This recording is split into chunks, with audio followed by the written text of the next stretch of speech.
Hello स्टूडेंटों, physics की classes में आप सबका स्वागत है। तो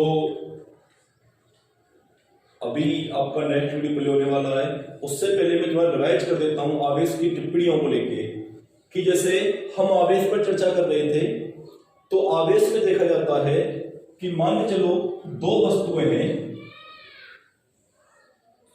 और दोनों वस्तुओं को आपस में घर्षण कराया जाता है, आवेशित कराया जाता है, यानी आवेशित हो जाती दोनों वस्तुएं।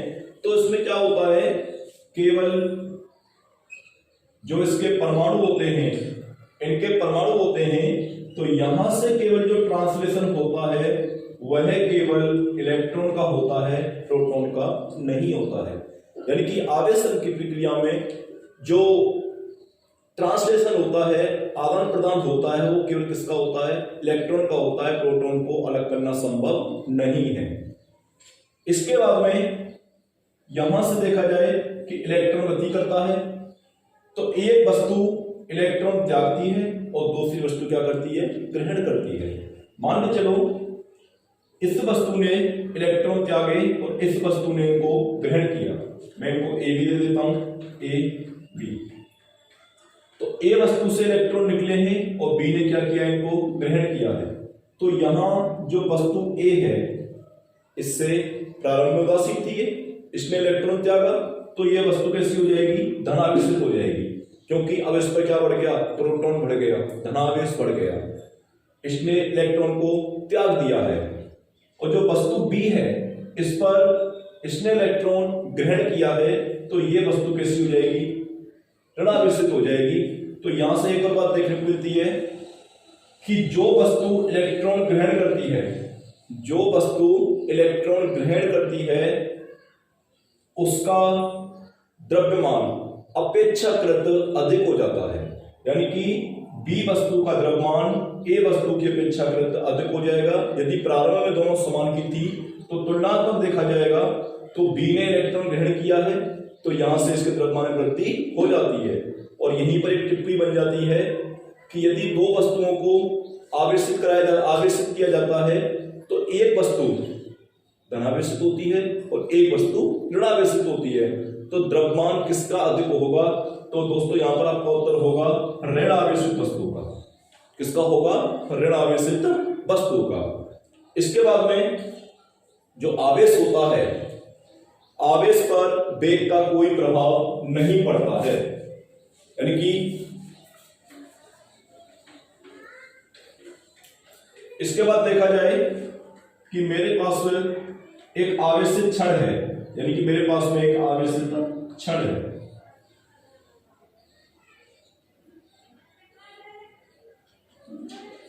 और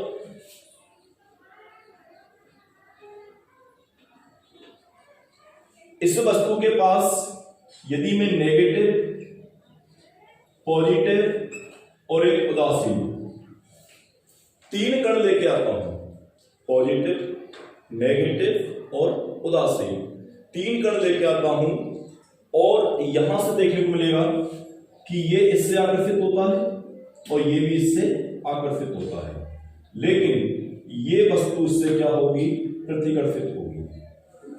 अर्थात आवेश का सही परीक्षण प्रतिकर्षण होता है, आकर्षण नहीं होता है। क्योंकि यहां पर हम देख सकते हैं कि नेगेटिव के साथ उदासीन वस्तु भी क्या हो रही है, आकर्षित हो रही है। इसलिए आपको कहीं भी आवेश का पता लगाना है तो आवेश की स्थिति का तभी पता लगता है जब दोनों के मध्य क्या होता है, प्रतिकर्षण होता है। आकर्षण इसकी सही प्रकृति का अंदाजा नहीं लगा सकता है, क्योंकि आवेशित वस्तु और उदासीन वस्तु के मध्य भी क्या होता है, आकर्षण हो जाता है। ठीक है, तो यहां से ये ऐसी क्वेश्चन टिप्पणी थी। मैंने इसका आवेश का मात्रक और विमेय सूत्र आपको बता दिया। इसके बाद में देखा जाएगा आवेश के गुणधर्म।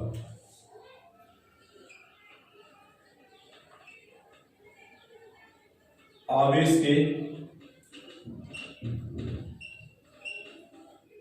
गुणधर्म, सबसे पहला है आवेश अदिश राशि है।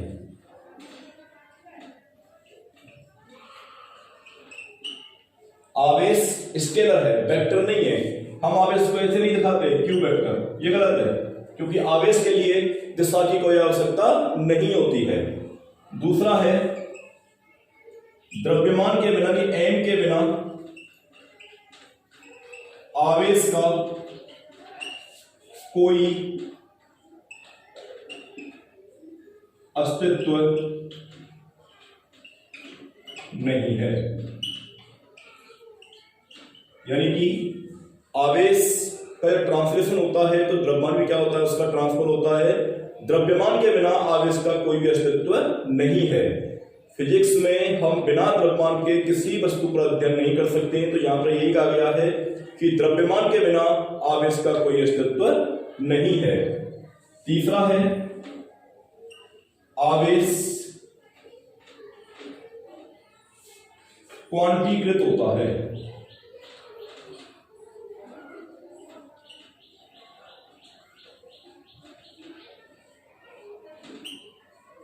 ठीक है, इसके बारे में अध्ययन बाद में करेंगे। इसी टॉपिक के अगला टॉपिक आ जाएगा इसमें आवेश का क्वांटीकरण। ठीक है, और भी इसके गुण हैं, ठीक है, जिस पर एक एक से चर्चा करेंगे। और यहां से मैं लिख देता हूं मैं कि आवेश एक संरक्षित राशि है। आवेश एक संरक्षित राशि है। ठीक है, और बता देता हूं आपके लिए कि आवेश पर वेग का कोई प्रभाव नहीं पड़ता है, यानी कि आवेग वेग से डिस्टर्ब नहीं होता है। तो यहां से अब इनकी एक से व्याख्या कर लेते हैं। देखो, आवेश एक अदिश राशि है।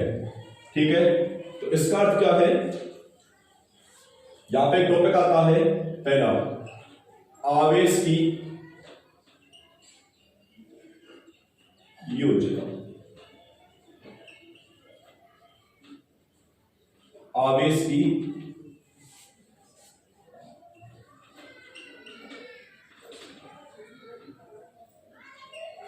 योजना। देखो, 11वीं क्लास में आपने स्केलर और वेक्टर दोनों ही राशि पढ़ी थी। सदिश राशियों को जोड़ने के लिए विशेष नियमों की आवश्यकता होती है। सदिश राशियों को जोड़ने के लिए विशेष नियमों की आवश्यकता होती है, जैसे त्रिभुज का नियम है, समांतर चतुर्भुज का नियम है, बहुभुज का नियम है। लेकिन आवेश, मैं बता चुका आपके लिए, आवेश एक अदिश राशि होती है। इसको जोड़ने के लिए हम विशेष नियमों का प्रयोग नहीं करते हैं, गणित की साधारण संक्रिया का प्रयोग करते हैं। अगर हमें किसी निकाय में कुल आवेश का पता लगाना है तो हम केवल गणित की साधारण प्रक्रिया का ही पता करते हैं। आवेश की दो ही प्रकृति होती है, पॉजिटिव और नेगेटिव। जैसे मान के चलो कोई निकाय है, ये निकाय है, ठीक है, इसमें -2 माइक्रोकूलम, -3 माइक्रोकूलम, +5 माइक्रोकूलम, 6 माइक्रोकूलम आवेश है। इस तरह से कोई निकाय है, उसमें इतने आवेश आपके दिए गए हैं। अब आपसे पूछा जाए कि इसमें कुल आवेश कितना होगा, इस निकाय में कुल आवेश कितना होगा, तो क्या करेंगे, नेगेटिव वाले को एक तरफ जोड़ेंगे, 3 और 2 5, और ये आपका 3 और 2 5, 5 आपका नेगेटिव है और 5 आपका पॉजिटिव, ये आपका कैंसिल हो जाएगा, यहां से उदासीन बन जाएंगे ये, तो यहां पर आवेश कितना रहेगा आपका 6 माइक्रोकूलम। तो यहां पर देखा गया है आपने कहीं भी किसी भी विशेष नियम का प्रयोग नहीं किया है, क्योंकि आवेश की योज्यता साधारण गणितीय संक्रिया से ही तय हो जाती है। इसमें आपको अलग अलग सवाल मिलेंगे, कहीं आपको छायांकित ऐसे करके इस तरह से 2 गोले दिया, देखिए इसमें 10 माइक्रोकूलम, -2 माइक्रोकूलम, यहां पर छायांकित भाग है, यहां आपका माइक्रोकूलम, और यहां आपका 2 माइक्रोकूलम, और यहां आपका 3 माइक्रोकूलम, यहां आपका 4 माइक्रोकूलम। आपसे पूछा जाएगा कि छायांकित भाग का आवेश कितना है, तो आपको केवल इसी आवेश का पता लगाना है, इससे आप पे कोई चर्चा नहीं करनी है। तो यहां से देख लेंगे कि पॉजिटिव कितने हैं और नेगेटिव कितने हैं। तो अगर पॉजिटिव ज्यादा होंगे तो वस्तु कैसी होगी, धनावेशित होगी, अगर नेगेटिव ज्यादा होंगे तो वस्तु कैसी होगी, ऋणावेशित होगी। तो आवेश की जो योज्यता होती है, अर्थात अर्थात इसका जोड़ घटाव होता है वह गणित की साधारण प्रक्रिया से होता है, क्योंकि आवेश जो होता है ना वह एक कैसी राशि होती है, स्केलर राशि होती है, वेक्टर नहीं होती है। तो यह है आपका पहला गुणधर्म, इसकी व्याख्या है आवेश की योज्यता। इसके बाद में इसका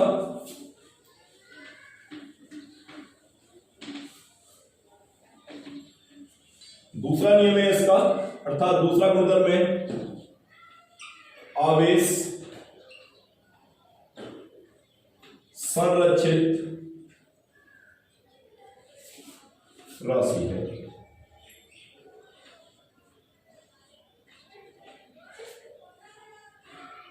इसका अर्थ क्या है कि आवेश संरक्षित राशि है।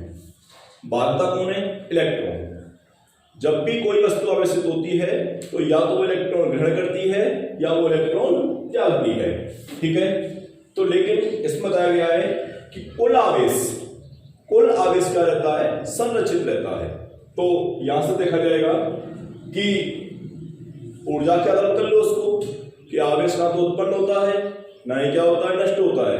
अर्थात कुल आवेश हमेशा क्या रहता है? संरक्षित रहता है। इसे आवेश का संरक्षण का नियम भी कहते हैं।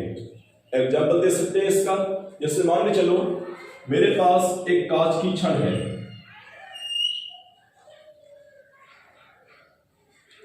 और एक मेरे पास में रेशम का कपड़ा है और कांच की छड़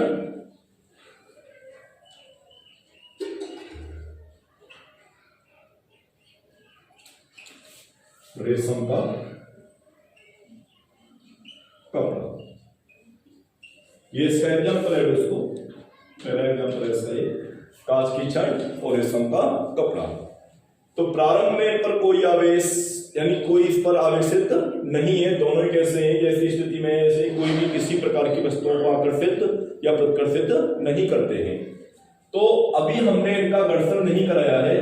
तो एक तरह से मान लो इस पर जो इलेक्ट्रॉन है वो कितने हैं? 100 इलेक्ट्रॉन कितने हो गए इस पर? 100 हो गए। काउंटिंग ऐसे मान लिया इसको, कोई फिक्सेशन नहीं है। ज्यादा मान लो 1000 मान लो, कोई फर्क नहीं पड़ेगा उससे। और जो इस पर इलेक्ट्रॉन है वो है आपके, चलो 200 मान लेते हैं। 200 मानिए 100 ही मान लो। चलो इस पर भी कितने? 100 इलेक्ट्रॉन है। इस पे भी 100 है, इस पे भी कितने? 100 है। दोनों पर देखो घर्षण से पहले दोनों इलेक्ट्रॉन कितने? इस पे भी 100 है, इस पे भी 100 है, घर्षण से पहले।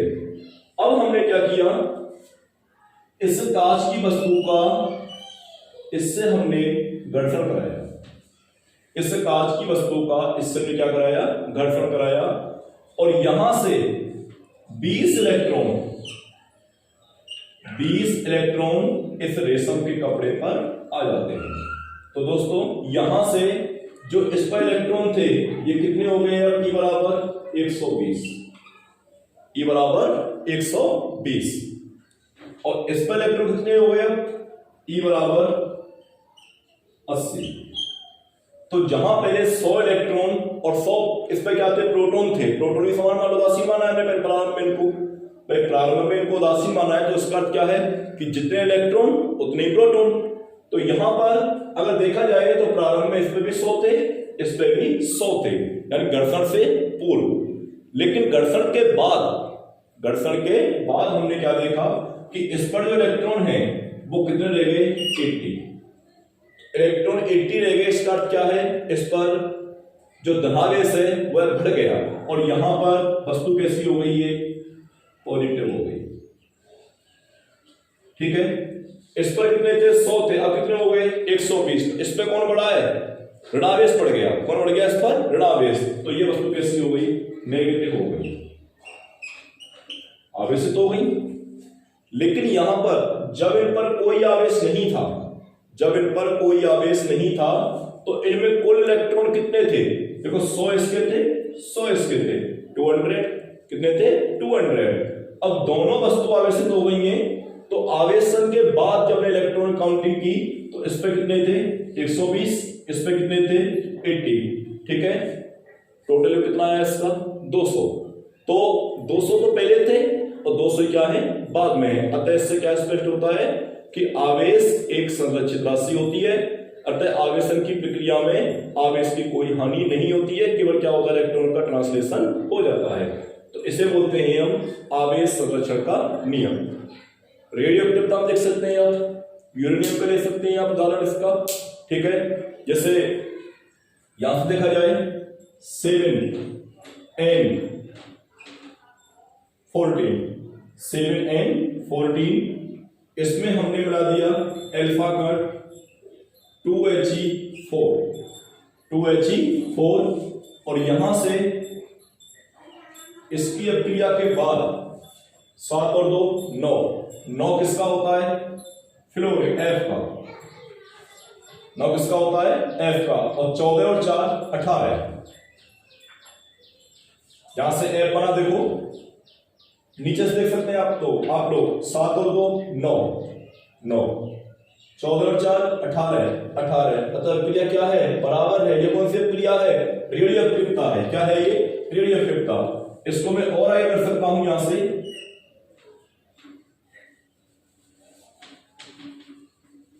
और आगे देखिए इसको, देखो इसमें से एक हमें इसमें से रेडियो एक्टिविटी पढ़ रहे हैं तो हमें इसमें से एक हाइड्रोजन बाहर निकालना। तो यहां से ये रह गया आपका 8 किसका होता है दोस्तों ऑक्सीजन का, ठीक है।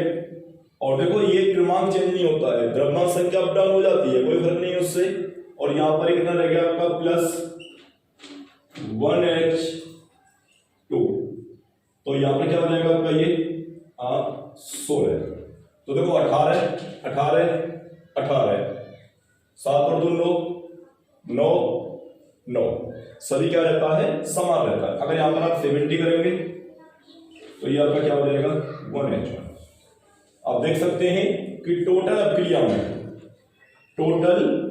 में सभी पॉइंटों पर यहां से प्रोटॉन और द्रव्यमान संख्या तक क्रमांक और क्या इसकी द्रव्यमान संख्या समान रहते हैं, कहीं भी किसी प्रकार की कोई हानि नहीं होती है। और देख सकते हैं आप लोग पॉजिट्रॉन प्लस इलेक्ट्रॉन, देखो इनको जोड़ेंगे तो उनको 1 प्लस 1 माइनस क्या आएगा उदासीन बन गया। तो यहां से क्या निकलेगा आपका गामा कण, और गामा कण का अध्ययन करेंगे 15 पाठ में विस्तार से, लेकिन बता देता हूं गामा कण एक तीव्रगामी कण होते हैं, इन पर कोई भी आवेश नहीं होता है, उदासीन होते हैं। तो यहां भी उदासीन बन गया और ये भी क्या बन गया उदासीन बन गया। तो इसके 3 उदाहरण मैंने दिए हैं, एक तो क्षण वाला, एक ये और एक पॉजिट्रॉन वाला, ठीक है ना। ये आपकी नाम की है अभिक्रिया है। तो इस प्रकार यहां से आवेश के 2 गुणों की व्याख्या होती है। अगला गुण है आवेश का क्वांटीकरण, या एक गुण ले सकते हैं आवेश का निश्चलीकरण। तो पहले निश्चलीकरण देखते हैं।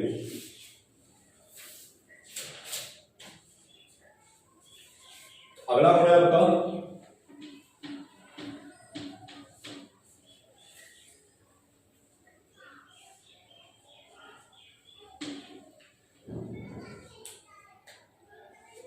आवेश की निश्चलता। पूरा टॉपिक बेग को लेके है, किसको लेके है बेग को। हम पहले कह चुके हैं कि आवेश एक अचर राशि है, आवेश चर नहीं है, यानी किसी परिस्थिति में आवेश में कोई परिवर्तन नहीं होता है।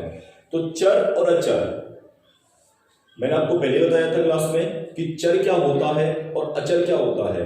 जिन राशियों में परिवर्तन हो जाता है वो चर होती हैं, और जिन राशियों में परिवर्तन नहीं होता है वो हमारी क्या होती हैं अचर होती हैं, ठीक है ना। तो यहां से आवेश पर वेग का कोई प्रभाव नहीं पड़ता है, यानी कि आवेश वेग से डिस्टर्ब नहीं होता है। यदि कोई स्थिर वस्तु है, स्थिर वस्तु का आवेश बराबर गतिमान वस्तु का आवेश। स्थिर वस्तु का आवेश बराबर गतिमान वस्तु का आवेश, यानी कि वस्तु स्थिर है चाहे गतिशील है, उसके आवेश पर कोई प्रभाव नहीं पड़ता है। अतः आवेश वेग से प्रभावित नहीं होता है। तो यहां से स्थिर वस्तु और गतिमान वस्तु दोनों क्या हैं, बराबर हैं। लेकिन यहां पर आता है द्रव्यमान इसके साथ में चलता है। यदि कोई वस्तु विशेष परिस्थिति में लगभग प्रकाश के वेग के बराबर गति करती है तो उसके द्रव्यमान में परिवर्तन होता है। और परिवर्तन क्या होता है, मैंने आपको एक सूत्र बताया था। देखो ये गतिशील द्रव्यमान है और ये आपका भ्रामक द्रव्यमान है, और यहां से ये आपका एक सूत्र है 1 minus V square upon C square, 1 minus V square upon C square. इस सूत्र के आधार पर, हो सकता है सूत्र आपको नोट्सों में ना मिले, इस सूत्र के आधार पर वस्तु का द्रव्यमान परिवर्तित हो जाता है। यानी कि जब कोई वस्तु अधिक वेग से गति करती है, ये छोटे छोटे कणों की बात हो रही है, बड़ी वस्तुओं की बात नहीं हो रही है, ठीक है ना। जो सूक्ष्म कण होते हैं उन पर अध्ययन कर रहे हैं हम। आप बोले साहब हमारा द्रव्यमान बदल जाएगा क्या, लेकिन इतने वेग से गति नहीं कर सकते, लगभग प्रकाश के वेग के बराबर। तो यहां से देखा गया है जो m है ये है गतिशील वस्तु का द्रव्यमान। जब वस्तु गतिक अवस्था में होती है द्रव्यमान निकाला जाता है। जैसे मेरे हाथ में एक मार्कर है, अब ये स्थिर अवस्था में, तो इसका द्रव्यमान कितना है, वह होगा हमारा m2। जब ये गति करेगा, अब देखा जाए, अब हम ज्ञात करेंगे कि इसका द्रव्यमान कितना है, इसका द्रव्यमान कितना है, तो इसे हम डिफाइन करेंगे m से, यानी कि गतिशील वस्तु का द्रव्यमान। फिर इसका वेग निकालेंगे, यहाँ b है वस्तु का वेग और c है प्रकाश का वेग। इस आधार पर द्रव्यमान में परिवर्तन होता है। और यहाँ q बट्टे, जब द्रव्यमान परिवर्तित होता है तो q बट्टे m का अनुपात में क्या होता है, डिस्टर्ब होता है। और इस अवस्था को हम बोलते हैं विशिष्ट आवेश, विशिष्ट आवेश। क्योंकि ये विशेष परिस्थिति में जब वस्तु सूर्य प्रकाश के वेग के लगभग बराबर गति करती है तो Q अपॉन M का अनुपात क्या होता है, प्रभावित होता है। इसे हम बोलते हैं विशिष्ट आवेश। तो ये है आवेश की निश्चलता। इसमें सबसे जो मेन पॉइंट है वो दोस्तों यही है कि स्थिर वस्तु का आवेश बराबर गतिशील या गतिमान वस्तु का आवेश। और क्या इसमें कि आवेश वेग से प्रभावित नहीं होता है, ठीक है। इसके बाद में इसका जो सबसे महत्वपूर्ण गुण है, और यहीं से आपका बनता है पहला न्यूमेरिकल, ठीक है ना, वो है आपका आवेश का क्वांटीकरण। आवेश का क्वांटीकरण।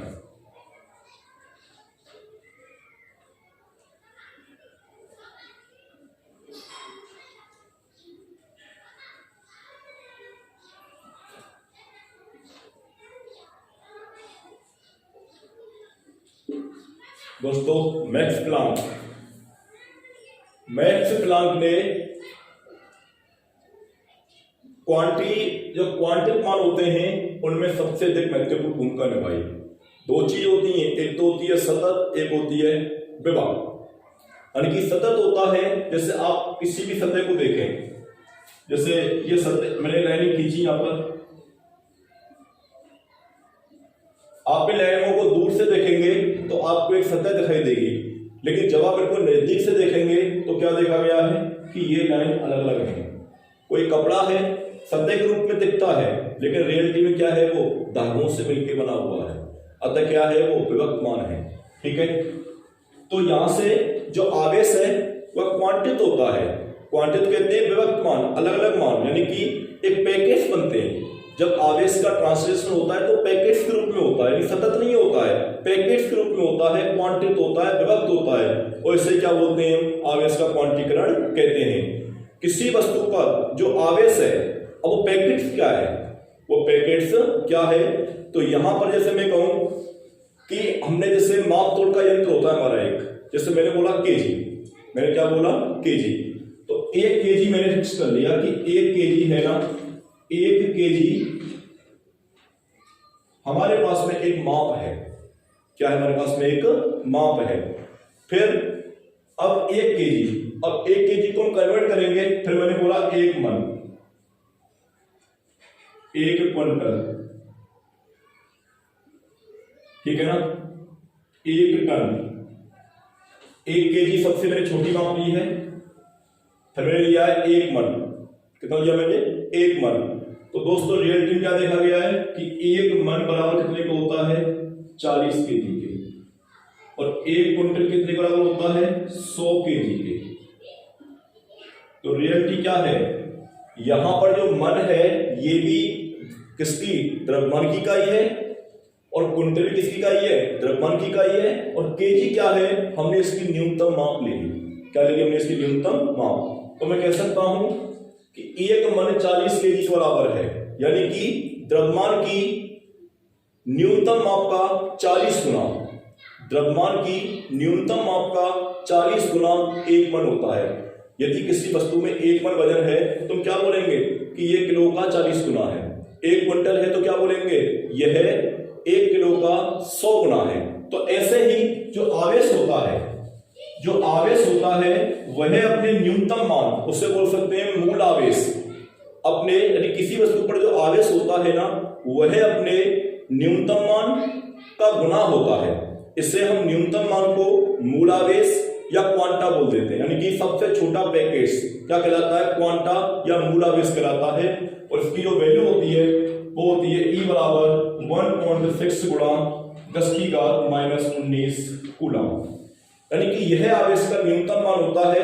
अगर किसी वस्तु पर आवेश होगा, अगर किसी वस्तु पर आवेश होगा तो वह इसी का ही गुना होगा। इसके कितने गुना आवेश है? जैसे इस पर चार्ज है, ठीक है, तो न्यूनतम से न्यूनतम कितना होगा इस पर? 1.6 गुणा 10⁻⁻19 कूलम, 1.6 गुणा 10⁻⁻19 कूलम। अगर अधिक होगा तो वह इसी का गुना होता चला जाएगा, ठीक है। इससे क्या बोलेंगे कि आवेश कैसी राशि है? क्वांटिक राशि है। और इसके सबसे छोटा जो पैकेट होता है उसे क्या बोलते हैं? मूल आवेश बोलते हैं, या क्या बोलते हैं? क्वांटा बोलते हैं। और इसका मान कितना होता है? 1.6 गुणा 10⁻⁻19 कूलम। और यहीं से एक सूत्र निकल जाता है, Q बराबर N। Q आवेश, E क्वांटा हो गया, N क्या है? N एक सेट है, संख्या है 1 2 3 4 5। आपसे पूछा जाएगा कि किसी वस्तु को 2 माइक्रोकूलम आवेश कितने प्रकार से दिए जा सकते हैं? किसी वस्तु को 3 माइक्रोकूलम आवेश कितने प्रकार से दिए जा सकते हैं? जैसे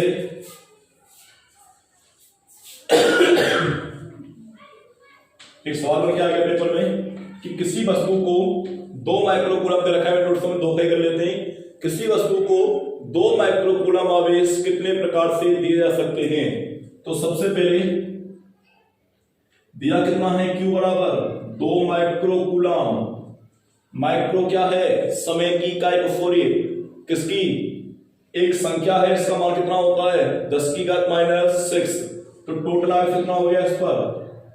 2 गुणा 10⁻⁻6 कूलम, ठीक है। माइक्रो को मैंने तोड़ दिया है किसमें? 10⁻⁻6 में। वो कह रहा है कितने प्रकार से दिए जा सकते हैं, n का मान पूछ रहा है। तो यहां से सूत्र क्या है मेरे पास में? Q बराबर Ne, और यहां से E का मान कितना है?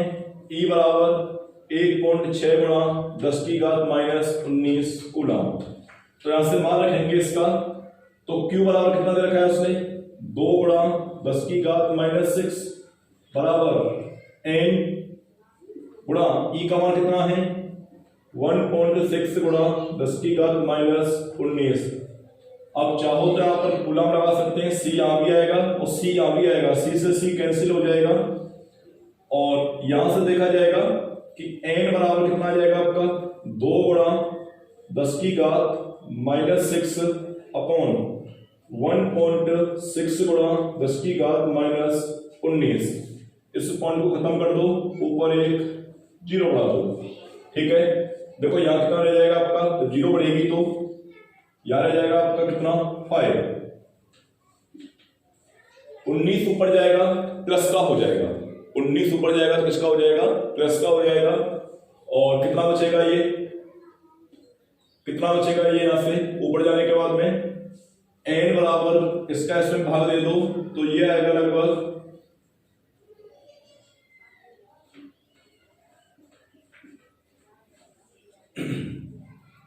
19। ठीक है, तो यहां से आप इसको चाहो तो उतना ही छोड़ सकते हैं, या फिर इसको कैसे 125 गुणा 10 की घात 11, 3 अंक इसको इधर खिसका दो, तो n बराबर क्या आ जाएगा आपका 125 गुणा 10 की घात 11 और 3 14। संख्या है, संख्या का कोई मात्रक नहीं होता है, तो इतने प्रकार से किसी वस्तु को आवेश दे जा सकते हैं, और यहीं से आपका बनता है पहला न्यूमेरिकल, इस पार्ट का पहला न्यूमेरिकल। और इसके बाद में जो आवेश की मेन प्रॉपर्टी है वो आपकी लगभग यहां फिनिश हो जाती है। ठीक है, इसके बाद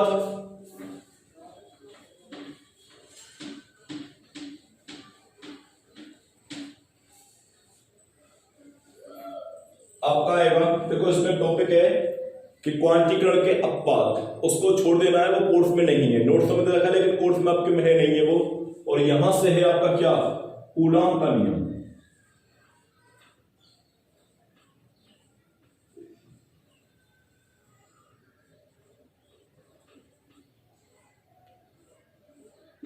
कूलाम का नियम।